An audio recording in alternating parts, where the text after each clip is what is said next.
You're listening to Cattails. Hi, and you're listening to Cattails. I'm walking on sunshine today with a musician who's had a worldwide hit that catapulted Katrina and the Waves to the forefront of the music industry in 1985, with over 2.5 million plays on US radio and the soundtrack to a host of films.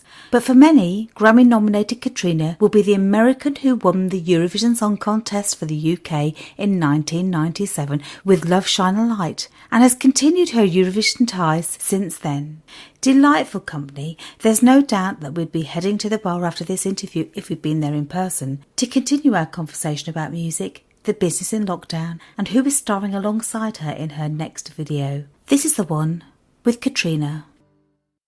Oh, hi, Katrina. Oh, how are you doing today? I'm doing really well, actually. I'm not doing too bad for a Monday. I mean, this is my first thing to do this morning, so I'm not complaining. It could be worse. Okay. And what about you? How are you getting on? Yeah, very well. Yeah, feel about the same. Losing track sometimes of exactly what day it is. So thanks for the reminder that it's Monday. Yes, I know. I still don't quite believe you. I mean, it could be Thursday, but never mind. It's weird, isn't it? You find the same thing with this lockdown COVID. Sometimes we've got to watch what we do. It's really odd, isn't it? The whole world feels very surreal in a way, doesn't it? That's almost the reassuring thing, that it is global and it's not just us. I mean, you tend to feel like it's just you. Obviously, what would be great is if it was isolated and then we could all go someplace else to escape it. I think that's the worst part about it, is that there is actually no place on earth where we can go to escape it. So you just got to approach your life in a different way and just kind of settle down a little bit and stop looking forward and looking ahead and just... because, I mean, you never know what's coming. We didn't see this coming. We didn't know this was coming. No. And there it is. So life is full of surprises. Well, it is. And sometimes that's a good thing, isn't it? Let's be honest. Sometimes it's not so good. But, life isn't as you expect, is it really? So it just... Yeah, it works both ways, doesn't it? Sometimes does. Amazing things happen and you think, wow, I didn't see that happening. And then a pandemic happens and you say, well, I didn't see that happening. And yeah. Almost in a way, what's the difference? It's just really our perception of it. Yeah, you're so right, actually. And this is what's great about life. It is a journey, isn't it? And looking back on your journey, you've had an amazing career, haven't you? It's sort of like from the circuit in England, because the bases in England were actually a great place to go, weren't they? The RAF bases, to actually get your craft. And then you made it big. I mean, that must have made your head swim at the time. I can't imagine. Well, those bases, we played at RAF bases and American Air Force bases. They were an incredible opportunity because they existed, really. And when I first started in the late 70s, early 80s, I put together a band with some American friends of mine. We called ourselves Mama's Cookin' because we wanted to have a band that would work really well on the Air Force bases and give the GIs what they wanted, which was American music performed by an American band. And so I thought, well, that's a niche. So I'm going to do that. So at the age of 17, 18, I was the band's manager, and I just phoned up these clubs and said, we're an American band. We play Heart, Pat Benatar, Led Zeppelin, ZZ Top, Steve Miller, Fleetwood Mac. We play all this music, and we got hired doing it. And it was a great way to learn. We had to do 45 minutes at a night, and sometimes more. We also diversified and called ourselves the Double E Country Band. And we kind of did all the same songs we were doing in our rock set, but with a twang. And because obviously we thought, well, here's another little opportunity, all these Americans who like country and Western music. And so, then when I got together with the two English boys that made up Katrina and the Waves, we were just called the Waves at the time, and we did the RAF clubs then. And, you'd be amazed how many of these RAF bases there were. I know. And still are. I mean, they are everywhere, little pockets of them. And I don't know, we played a lot of covers. We did a lot of, at this point then we switched our brief and did it in Stones and Shangri-Las. We were doing all kinds of stuff. And actually at the time, Walking on Sunshine was in our set. And we dropped it from the set because people didn't know how to dance to it. They didn't want to dance to it. It sounded a little bit out of place at the time. I don't know if you remember, but it was, Susie and the Banshees and Duran Duran and Spandau Ballet and Yazoo and all this stuff. And then, we come with Walking on Sunshine, and we ended up dropping it from the set. It wasn't until years later it was sort of picked up by American DJs as having something. Yeah. And also we went from being The Waves to Katrina and the Waves, because in the early 80s it was still a novelty to have a girl in the band. And somebody said to us, why don't you put the name of the girl there? You'll get a lot more people coming to your shows if they think there's a girl singer. Because it was a novelty. And then it just stuck. Did that cause a little bit of a friction at the time? I could imagine all the guys going, "Oh, hold on a second, I don't want her to take centre stage." Or was it, "Yeah, let's get that booty out the front"? I think the most uncomfortable person with it was me, because I didn't want to be singled out. I was very comfortable just being in a band called The Waves, and it didn't seem like it was a fair kind of balance to be singled out, and it certainly did single me out and changed the perception of the group from there on out. But it wasn't such a bad thing. It's kind of handy if people automatically know the name of the singer. Yeah. It just helps them kind of identify with you a little bit better. Yeah. The other guys in the Waves were very confident. Two of them were Cambridge University graduates, and they were quite a bit older than me. And the other American in the band, where we'd grown up together, so he didn't have a problem with it. And we just thought, well, from a commercial point of view, maybe it will bring more people to the shows, because obviously at the time, nobody did come. Well, it gave you that breakthrough, I suppose, in the end. At least it had that sort of identity that people could then relate to and think, something different, let's go and see them. And it worked by the sound of it. I always like bands' names like Josie and the Pussycats, or Martha Reeves and the Vandellas, and Martha and the Muffins, and think something and a something. Yeah, Buddy Susie Holly and the Banshees, and yeah. Yes, I always liked that. I thought it was sort of fun. Yeah. But I mean, Katrina's sort of an odd name. I always think it's better suited to an East German member of the Olympic swim team. But then you'd have to say Katarina. Yes. Which they do in Europe anyway. I mean, the amount of dressing rooms I've been to where they've just got to add that extra A. Oh, dear. Hello, Katarina. Welcome. Terrific. Well, at least they got the most of it right. I mean, it could have been worse. Indeed. Oh, wow. And then you mentioned there, obviously, the big hit, shall we say, the one that really gave you the breakthrough there, Walking on Sunshine. Has that, in a way, sort of like tainted the rest of your career? Because I've spoken to people who've had like a massive one that overshadows everything, and they think it's a double-edged sword, a curse as well as a gift. What's your view? I think in 1986, when we came out with our second Capitol album, and this was as a follow-up to the first album that had Walking on Sunshine on it, we may have thought, what have we got to do to better that? Because even only a year after Walking on Sunshine was a hit, it was already established. Yeah. It was already in movies. It was already out there. It had been a hit the world over. Yeah. And so, of course, everything else that we did would be compared to that, because it was a sensational hit. It was a huge hit, which really did overshadow other things that we wanted to do. Walking on Sunshine was always a kind of an odd song for us. It was probably on the very, very happiest end of the scale of the music that we did. So we always thought we were a little bit more serious garage band. I thought I was Nico in the Velvet Underground, and I was cool in my black turtlenecks and tidy little hairstyle and black eyeliner, and Walking on Sunshine hit, and then all the journalists who went, "Hey, where's that happy band?" And the record label kind of styled us into a happy Chrissy Hind, a female Beach Boy. Hey, come on, you guys, let's take your dark sunglasses off and aren't you walking on sunshine? That kind of vibe. So, from that point of view, it was a little bit tricky. But in time, it's like bring on the hits that you think are going to be it's a difficult thing to follow, because when I'm dead and gone, they'll be walking on sunshine. I'll be in my grave, and the song will still carry on.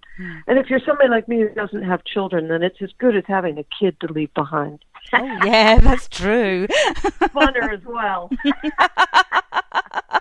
And not half as much trouble. Yes, indeed. Lovely. But the good thing is that you did have a big sensation after that with the Eurovision Song Contest, didn't you? So in a way, Walking on Sunshine hasn't defined your career. It may have started it, and yes, you've had to sort of navigate through that sort of rocky road, but then having another beautiful hit with Love Shines the Light, I mean, that was wonderful. It's kind of brought you back to the front, didn't it? Well, yeah, I mean, it's, you started off saying that it's been a bit of a strange career, an odd career, and I think that myself. I think, what a huge gap between Walking on Sunshine in '85 and then winning the Eurovision Song Contest in '97. That's a colossal gap. Yeah, there were a couple little hits in between, and we changed record labels 100 times, but when we were asked if we had a song for the Eurovision Song Contest, I didn't even know what they were talking about. I'd never seen it. It wasn't part of my world. It's not that I went out of my way to avoid it. It's just that our paths never crossed. Yeah. And we had this song called Love Shine a Light, kind of in the bottom drawer. It had an airing at one point being used as a charity song for the Samaritans from the Swindon group. They were having a 50th anniversary, and they said the drummer's brother worked with the Samaritans. They said, "Have you got a song we can use?" And we said, "Yes, we've got this song called Love Shine a Light." We sort of put it in the bottom drawer. It isn't quite right to put on an album. And so the song was kind of around. And then when Jonathan King came to us and said, "Have you guys got a song for the Eurovision Song Contest? Come on, you must have something." We said, "Yeah." So out of the bottom drawer, we pulled out Love Shine a Light. And the guys were saying this would be perfect for Eurovision. And so we thought that they would match it up with somebody else to sing it. It was never our intention to perform it. And we didn't have a record deal at the time, and Warner Brothers Records came to us and they said, "We'll give you an album deal if you guys do it." Because we want a band that's sort of established, is confident on stage, isn't going to be daunted by... I think what happens at Eurovision a lot of times is that if you're new to this, you can be very much thrown by the event. It's very overwhelming, and there's an awful lot of pressure on you to get your 2 minutes and 58 seconds exactly right, and hopefully good enough to win. Yeah. So we kind of relented, and we said, "Okay, yeah, we'll do it." But we went into the contest thinking there was no possible way we could win, because all we ever heard from people was that you can't win because of the political voting. Yeah. And so even after we'd performed the song in Dublin at the point, we were sitting backstage and the champagne is flowing and the votes are coming in, even though we were way ahead. I think we were all still thinking, but there's no way we can win, because the UK just doesn't win. No, that's right. And usually comes in last. Yes. So, I mean, we were really as surprised as anyone. We had the right song at the right time. It was 97. Labour had just come into power. Things can only get better. Yeah. Really kind of a very positive vibe around the whole thing. So, and it was a very positive song, and it probably was the best one of the night. Yeah. And we went on one to the last, the penultimate song, and I think when people heard it, then they kind of went, "Whew, finally, something that sounds like an out-and-out winner." Yes. So they didn't really have any choice but to vote for us. Yeah. It's an odd mix, isn't it, the old Eurovision? I bet you binged on them, didn't you, to have a look at them and get yourself up to speed beforehand to see what all they gave me all the tapes, and then I was more flummoxed than ever. It was curiouser and curiouser. The more I watched, the more I was just overwhelmed by confusion. Yeah. What is this? And they call it a song contest? What the? Yeah. How can you have songs competing with each other? Why don't songs just stand alone? Yeah. And now to think that the Americans are going to do an American song contest is just the mind boggles. I know. Really? I mean, know. who's going to have time for that? 50 songs. And now representing Idaho. And now representing Ohio. it would be interminable. I think I'd be, poking my eyes and ears out with a hot poker to get through it. Oh, but you say that now, Katrina. You were sort of up there for the Eurovision this year. What happens if they actually approached you in America and said, come and do ours? You'll be going, okay. Yeah. Oh, dear. Hey, listen, Kat, if they want to fly me out there and sit on a panel, more than happy, because I think I'm the only, as far as I know, I'm the only American who's ever won it. So I think what would make more sense would be to have like a Latin American song contest, because I think at least I think they would have a little bit more color and kind of a carnival fun to it. Yeah. It's just hard to imagine 50 states in America contributing a song, and it's going to be anything people are going to want to sit down and spend half their life watching. Yes, exactly. Oh, it's strange, isn't it? It is a strange one, but I don't know, entertainment these days is a bit strange, isn't it? Sitting down watching all these reality TV shows and stuff. I don't know how people do it. Either be in them or watch them, to be honest, Katrina, because I just it's mind-numbing.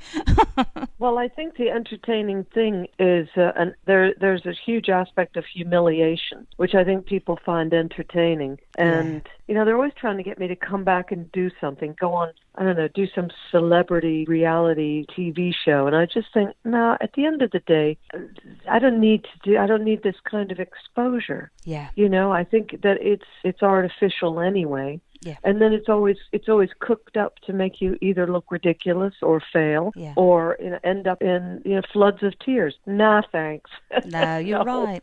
Yeah, it's all in the editing, isn't it? Before you know it, you're not not presented in the way that you want, and you're out of that control, aren't you? It's say no. Just say no. Okay, I will. Bit of advice. Yes. So let's talk about your new album, because you're still making brilliant music. I mean, I've listened to the album, which is astonishing. It's wonderful. So the album's called Hearts, Loves and Babies. Where did that title come from for a start? Was that just because it encompasses everything? Tell me what your thoughts were. Sure. Well, I finished writing the album, and then I had to write out the lyrics to everything for Spotify. This is what they do now. And as I was writing them out, 3 words kept sticking out. In fact, I thought, well, there's a preponderance of these 3 words, and it's heart, love, and baby, as in baby, I love you. Yeah. And I just thought, hearts, loves, and babies. Okay, that's it. I thought it sounded kind of like an old Katharine Hepburn movie, or Kind Hearts and Coronets and something like. And I like the sound of it, the ring of it. And if you've ever tried to title an album, it's practically impossible. Even the worst title you can think of has probably already been used, And so you end up Googling all these really naff ideas. And then I just thought, well, it'll come to me, and I'll just sit back and wait. And as I was writing out those lyrics for Spotify, I just thought, well, there it is. Yeah. And so it shall be. And there it was, and it's a great album. And you've got it was out in August, so we're right hot with this, because you've just got I think it's the second one from the album, isn't it? I Want to Love Again, as a single that's just been released. Yes. And it's lovely. It was interesting you were saying earlier about the fact that Walking on Sunshine was the sort of like the higher happy end of the spectrum. Well, I Want to Love Again feels a little bit in that same sort of bracket for me. It's that sort of not Eurovision, I'm not going to say that word, sort of like that pop, that great sort of uplifting moment of listening to something that you could listen to every day and it makes you feel good. Was that your intention? Well, you're actually spot on with the Eurovision. I mean, the song was originally written because I was doing a show, a festival, and Samantha Fox was on the same bill, and she's a friend of mine, and she had just lost her partner, and she was saying, I want to get back out there and want to do some shows. I want to make an album, and I just thought, wow, I think she wants to love again as well, because there's obviously that missing from her life since she lost her partner. And I said, listen, let me write you a song. Can I write you a song? She said, yeah, sure. So I went home. Within 15 minutes, I Want to Love Again was there, done and dusted and complete. By the time I'd recorded it and mixed it and got it to Sam, she said, well, I'm making a different kind of an album, but, might come back to that. And I just thought, well, this is kind of good. I'm quite liking this one. And so I submitted it for the 2020 Eurovision. I sent it to BMG. And they said, we love it. We're shortlisting it for Eurovision. But they did end up going with James. I think they probably made the right move. They went with a guy who had written and wanted to sing his own song. I wouldn't have sung it at Eurovision. I would have hoped that they would find somebody appropriate. Mm-hmm. But that was sort of the life of I Want to Love Again, is that it did have that sort of that little Eurovision-y vibe to it. Here's my new single, I Want to Love Again. I want to love again, again, again, again. I'm ready to love again, again, again, again. I never thought I could replace you. Memories of you I can't erase. Everywhere I go, everything I do, you know I still see your face. It was so good when we're together,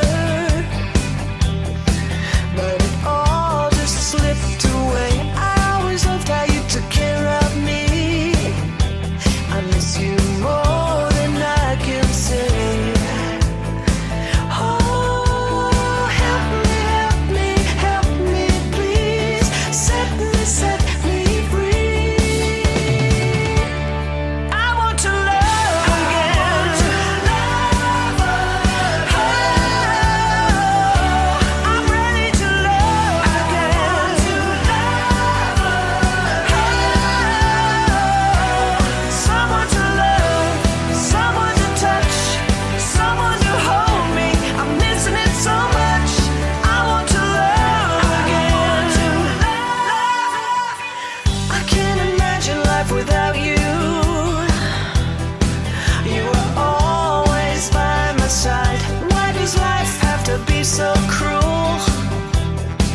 I wanna lay down and hide.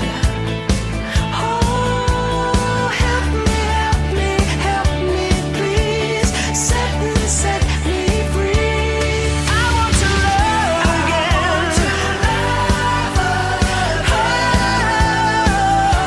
I'm ready to love again.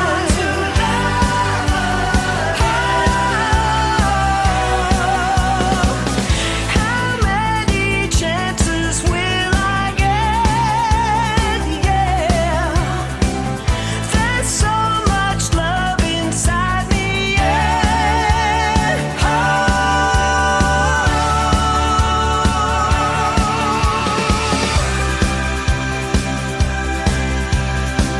I never thought I could replace you.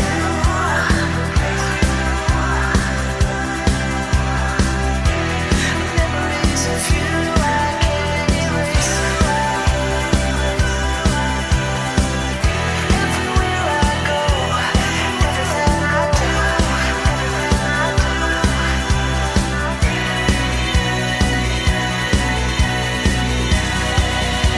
Oh, someone to love, someone to touch, someone to hold me.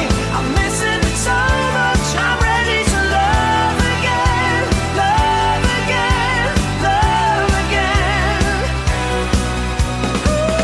I want to love.